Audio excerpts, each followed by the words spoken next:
కేసీఆర్కు పదవులు ఇచ్చిందే కాంగ్రెస్ పార్టీ. సీఎం రేవంత్. హైదరాబాద్లో సభ్యుల సంఖ్య ముఖ్యం కాదని, ప్రజాస్వామ్య స్ఫూర్తి ఉండాలని తెలంగాణ ముఖ్యమంత్రి రేవంత్ రెడ్డి ఆకాంక్షించారు. కేసీఆర్కు పదవులు ఇచ్చిందే కాంగ్రెస్ పార్టీ అని చెప్పారు. ఈ మేరకు గవర్నర్ ప్రసంగానికి ధన్యవాదాలు తెలిపే తీర్మానంపై అసెంబ్లీలో వాడివేడిగా చర్చ జరిగింది. ఈరోజు సమావేశాలు ప్రారంభం కాగానే ప్రతిపక్ష నేతగా కేసీఆర్ పేరును సభాపతి గడ్డం ప్రసాద్ కుమార్ ప్రకటించగా, అనంతరం గవర్నర్ ప్రసంగంపై ధన్యవాద తీర్మానాన్ని కూడా శాసనసభలో పరిగి ఎమ్మెల్యే రామ్మోహన్ ప్రతిపాదించగా, చెన్నూరు ఎమ్మెల్యే గడ్డం వివేక్ వెంకటస్వామి అయితే బలపరిచారు.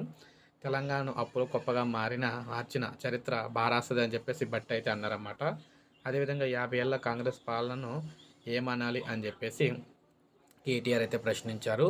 10 ఏళ్ల భారత పాలన విధ్వంసం అంటే 50 ఏళ్ల కాంగ్రెస్ పాలన ఏమనాలని చెప్పేసి ఈయన అన్నారు. కొత్త ప్రభుత్వానికి 3 నెలల సమయం ఇద్దామని కేసీఆర్ అయితే చెప్పారన్నారు.